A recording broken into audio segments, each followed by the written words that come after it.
China की economy जो हम सुनते हैं उससे 60% तक कम हो सकती है और ये चीज़ काफ़ी सारे रिसर्चर्स ने वेरीफाई की है। यूनिवर्सिटी ऑफ शिकागो की रिसर्चर्स हैं लुइस मार्टिनीज। उन्होंने नाइट लाइट सैटेलाइट इमेज से चाइना का जीडीपी डेटा जो है उसको क्रॉस चेक किया। नाइट लाइट से भी जीडीपी ग्रोथ मेजर की जा सकती है क्योंकि अगर कहीं भी कोई रोड, दुकान, फैक्ट्री कुछ भी बनेगा तो वहां पर लाइट्स डेंस होती जाती हैं और एनालिस्ट्स इसको काफ़ी अच्छा टूल मानते हैं जीडीपी ग्रोथ को वेरीफाई करने के लिए। स्टडी में पता चला कि जितनी भी सो कॉल्ड फ्री कंट्रीज हैं जहां पर प्राइवेट ऑर्गेनाइजेशंस भी जीडीपी कैलकुलेट कर सकती हैं, जहां पर जीडीपी डाटा मैनिपुलेट करना बहुत ज्यादा मुश्किल है, वहां जीडीपी डेटा वहां के नाइट लाइट सैटेलाइट इमेजेस से हमेशा ऑलमोस्ट मैच करता है। और वहीं चाइना जैसी नॉन फ्री कंट्रीज अक्सर अपनी जीडीपी को ओवर एस्टिमेट ही करती हैं और 2002 से 2021 तक चाइना की ब्राइटनेस ऑफ लाइट्स के हिसाब से चाइना की जीडीपी ग्रोथ 20 साल में 175% हुई है, लेकिन चाइना के जीडीपी डेटा के हिसाब से ये ग्रोथ हुई है 375%। लेकिन वहीं दूसरी स्टडीज जैसे कि शिपिंग एक्टिविटीज चाइना के जीडीपी डेटा से ऑलमोस्ट मैच करती हैं। तो ये पूरा मामला आखिर है क्या? कुछ समय पहले चाइना ने अपने 2023 के फर्स्ट क्वार्टर के जीडीपी डेटा को रिलीज किया, जिससे दुनिया भर के एनालिस्ट जैसे IMF शॉक हो गए क्योंकि चाइना का डेटा के हिसाब से चाइना की GDP growth year on year 4.5% से हुई। चाइना का कंजप्शन भी ग्रो हुआ, चाइना की रिटेल सेल्स 5.5% से ग्रो हुई और इंडस्ट्रियल प्रोडक्शन 3% से। लेकिन IMF और दुनिया के बहुत सारे एनालिस्ट चाइना की ग्रोथ इससे काफी ज्यादा कम प्रेडिक्ट कर रहे थे और इससे सवाल उठने शुरू हुए कि क्या चाइना के डेटा पर विश्वास किया जा सकता है। और कुछ रिपोर्ट्स की माने तो ये चीज चाइना पिछले 10 सालों से कर रहा है, जिसके चलते चाइना की एक्चुअल जीडीपी जो कि आज $18 ट्रिलियन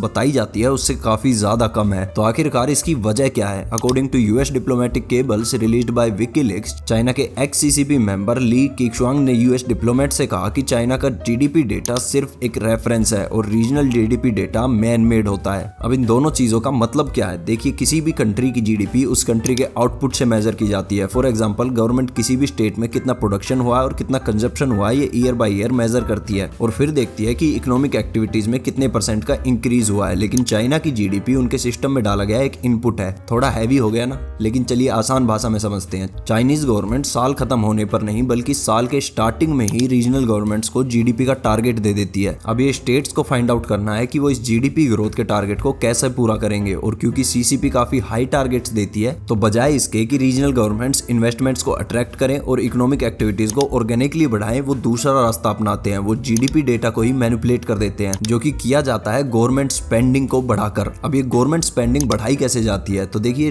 क्योंकि चाइना में सिर्फ गवर्नमेंट ही लैंड ओन कर सकती है तो गवर्नमेंट के पास जमीन बहुत ही ज्यादा है और गवर्नमेंट ही हाउसिंग प्रोजेक्ट से लेकर सभी चीजों में लैंड लीज पर देती है और इसी लैंड लीज के बदले गवर्नमेंट लेती है लोन्स और उन्हें करती है इन्वेस्ट इंफ्रास्ट्रक्चर में, भले ही उस रीजन में इंफ्रास्ट्रक्चर की जरूरत हो या ना हो। एग्जांपल के लिए, चाइना के जेनयू के पास सरकार ने वहां 3 काफी बड़े एयरपोर्ट्स बनाए हुए हैं, जबकि आज तक उन 3 एयरपोर्ट से सिर्फ 4 flights per week take off और लैंड करती हैं। इसी तरह से चाइना की रीजनल गवर्नमेंट्स ने रोड्स, हाउसिंग प्रोजेक्ट्स, इतनी सारी रॉन्ग इन्वेस्टमेंट्स कर रखी हैं कि एक टर्म काफी फेमस हो चुकी है, रोड्स टू नोवेयर। चाइना के काफी इलाकों में आपको ऐसे रोड्स देखने को मिल जाएंगे जहां उन रोड्स की जरूरत ही नहीं है, मतलब वहां गाड़ियां ही नहीं है उस रोड पर चलने के लिए, लेकिन फिर भी काफी हैवी इन्वेस्टमेंट्स के साथ वो रोड्स बनाए गए हैं क्योंकि इन्वेस्टमेंट्स काउंट्स इन जीडीपी और क्योंकि इन इन्वेस्टमेंट्स से इकोनॉमी बढ़ जाती है और शी जिनपिंग रीजनल गवर्नमेंट्स को इंसेंटिव दे देते हैं और इसीलिए चाइना की लोकल गवर्नमेंट्स का डेप्ट पिछले 5 साल में डबल हो गया है। और यही वजह है कि चाइना का जीडीपी डेटा शिपिंग एक्टिविटीज से क्रॉस चेक में तो सही निकलता है लेकिन नाइट लाइट में नहीं निकलता